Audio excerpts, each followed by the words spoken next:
Hey guys. Last year I talked about Captain Midnight, a superhero from the golden age of comics who, frankly, should have stayed in the 1940s where he belonged. And today, we're going to look at another hero from the golden age being awkwardly reinvented for the modern comic reader.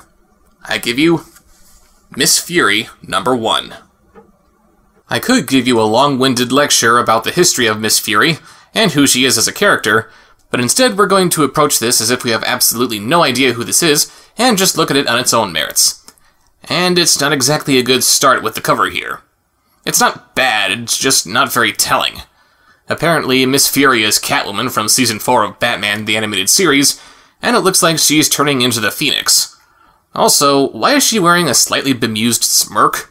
I'm not seeing a whole lot of fury in this woman. But contrary to what the cover portrays, our comic opens with Miss Fury screaming at us. And while the comic never explains why she calls herself Miss Fury in the first place, at least it does do a good job of showing us that the Fury is there. Everyone is doing themselves a weak and cowardly disservice if they don't ask themselves this question. What are you angry about? I don't know, I get kind of angry at comics that try to sound deep and profound without having any actual substance to them. Yeah, spoiler alert, we open this comic with what sounds like a setup for some kind of character study, and as I said before, the issue of what makes Miss Fury so angry is never explained. Anyway, she's fighting some thugs in 1943, and really that's the only indication of where we are, we don't even get a name of the city we're in, and she quickly kills every single one of them. Oh goody, no nonsense superheroics. It's the best parts of the 90s all over again. But suddenly her gun is snatched out of her hand from a strange little man who just materializes from out of nowhere. Death, by definition, is finite. We are not finite. Time is a lie. We are told that it overpowers us, but we are its masters. We will conquer this land in both times. We have conquered it in both times. Naturally, Miss Fury has no idea what he's talking about. Hey, what do you know? Something we can relate to. After explaining that he and his people will bend the Führer's will to their own, the little man poses her this soul-stirring question. Who exactly are you really being asked to kill? And by whom? And if we actually knew who these people were or who's telling her to kill them, this might actually mean something. Speaking of things meaning nothing, the man gets shot in the head before we can learn anything about who he is or why he's here. Yeah, you're really doing a good job of showing how not finite you are, Doomkopf. It turns out that the guy who pulled the trigger is an OSS officer, who somehow knows how to show up right when time-traveling Nazis magically appear. Weird. You're one of those new costume adventurers, right? What do they call you? Superheroes? I'm not a superhero! I'm a cold-blooded murderer of people I've never met before, and don't you forget it! Yeah, why go along with this government agent who doesn't seem to have a problem with superheroes when you could just punch him out and get yourself into hotter water? I guess now we know why her name isn't Miss Not a Moron. Speaking of her being not intelligent, she leans up against the sunroof, which is apparently made out of fine crystal, and instead of immediately backing away from it, she falls right through it and into... a crown? No, really, it'll be later revealed that she's trying to steal this crown here, since, you know, she isn't Catwoman, right? She looks down into the sunroof, we then focus on the crown she's looking for, implying that she's directly above it. She falls, and then she falls into this thing while she monologues about time. Did this crown just transform into a time portal? If it is, I think it could stand to use a little more security than this. Or did she even travel through time? The comic begins with telling us that we're in the year 1943, but when she reappears after falling into the crown warp thingy, the only hint of where we are now is switch. Is that a time? A place? Are we in another dimension? Where are we? Now, of course, it does make total sense for a smaller company like Dynamite Entertainment here to want to emulate one of the bigger guys like DC Comics in order to boost their numbers. However, I'm pretty sure that confusing the reader as to where we are or what time period we're in is not exactly the best way to do that. After one single page of being in this new place without any clue of where we are, we jump back to 1943. And because Miss Fury has absolutely nothing of value to offer us as a character, we see here in a full-page spread of her in the bathtub, reading a newspaper that would probably work better if it wasn't submerged in bathwater. And she's wearing her gloves for some reason. She's reading the headline about the progress of the war in Europe, but her attention is stolen by another article about a diamond crown coming to the local museum. Sparkly! Gotta love it when a comic published in 2013 portrays women as being easily distracted by sparkly things. But then again, her being easily distracted by sparkly things shouldn't be something to complain about, I guess. We've reached the halfway mark in this comic, and what do we know about this woman? She likes dressing up like a cat and killing people we don't know for reasons we don't know. She's rich enough to not worry about ruining her satin gloves, and she's got a nice ass. But aside from that, we know nothing about her. Her liking sparkly things is only one more piece of the puzzle. After throwing on the kind of dress which every woman was wearing in 1943, she narrates to us about how her name is Marla Drake, and she's completely bored of her mundane socialite existence. A life of privilege and riches inherited is a flickering, sensual, and glamorous thing. But where are the challenges? Millions of people all over the country are starving in the streets during the greatest economic disaster in history. You're not allowed to complain about being bored, you brat! Where is the substance? As far as this comic goes, if we haven't seen any substance yet, I very much doubt that we're ever going to. Also, you'll notice how her forearms are covered in scratches. What, does she not know how to take her gloves off without slashing herself up in the process? She goes on monologuing, and notices that time jumper guy from before suddenly disappear. And she somehow notices him disappearing from about 20 feet behind her when she wasn't even looking in his direction. For some reason, she then starts talking about a hunting trip in Kenya that she went on, and the guide that was leading her liked to brutalize the Maasai tribesmen aiding them on their safari, and he also had a penchant for hitting on her after having a few. And instead of simply beating him up to put him in his place, she and the tribesmen tie him up to a tree to be eaten by hyenas. Way to take the high road, lady.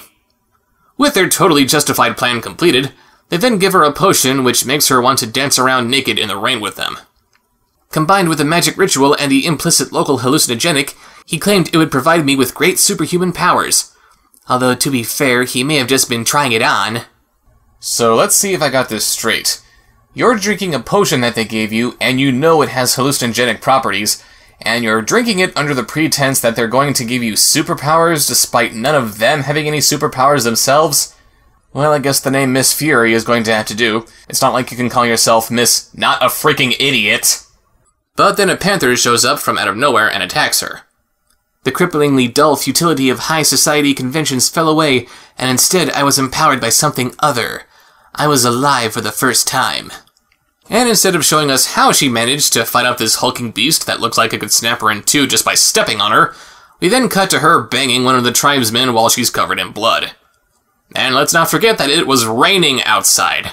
She could have easily just stayed out there for a few more minutes to wash the blood off, but nope! She had to start nailing this guy regardless of how she's covered in panther blood. That's just gross. But then again, these two did just stare death right in the face, and they got away from it with barely a scratch. Maybe we're seeing the beginnings of a deep and powerful bond here that's just beyond words, and it's all being consummated with this beautiful act of lovemaking. Yes, I did enjoy the Dark Continent. Or not.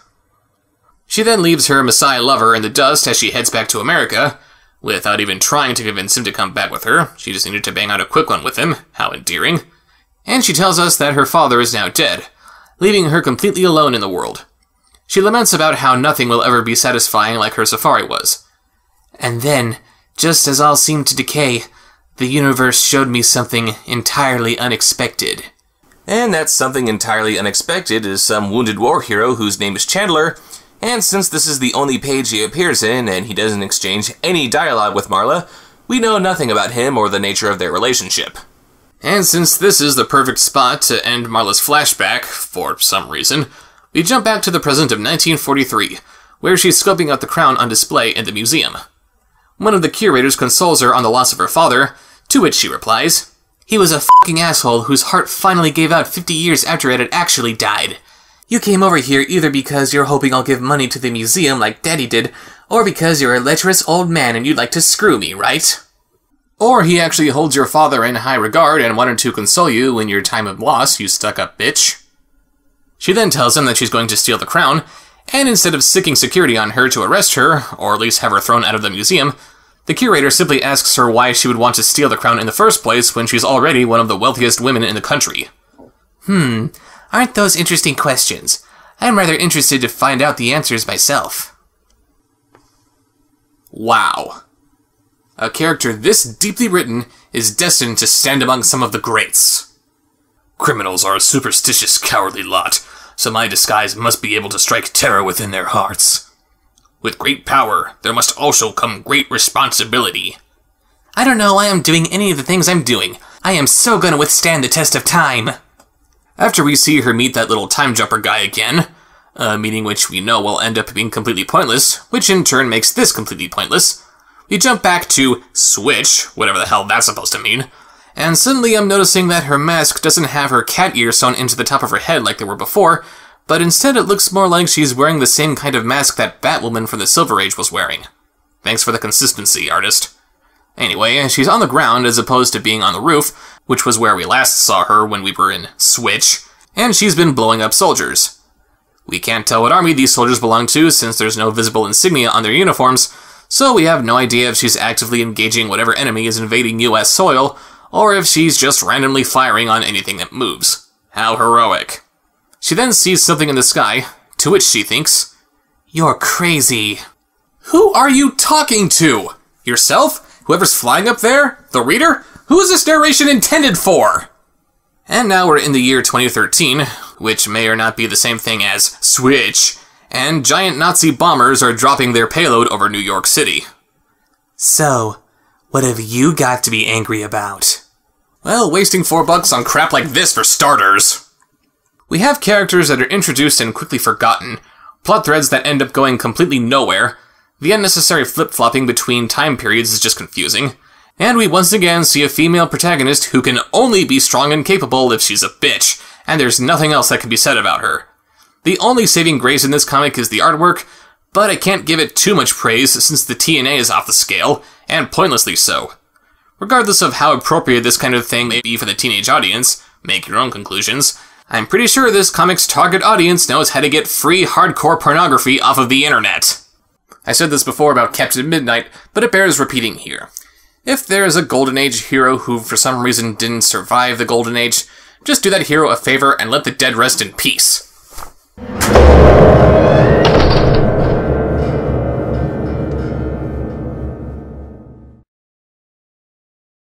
Where can you see lions? Only in Kenya. Come to Kenya, we've got lions. Where can you see tigers?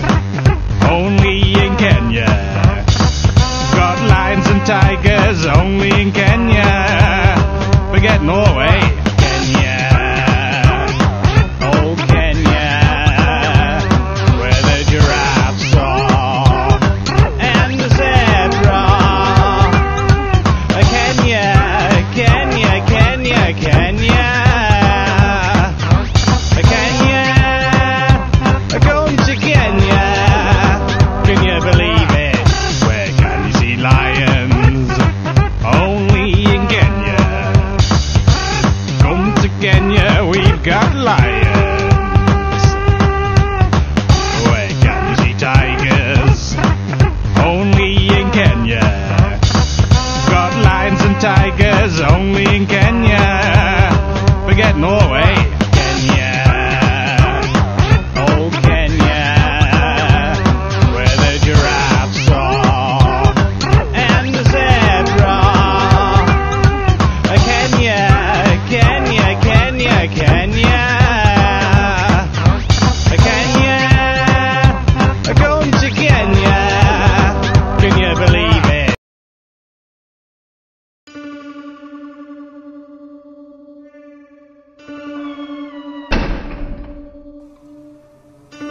Subscribe, like, follow, comment.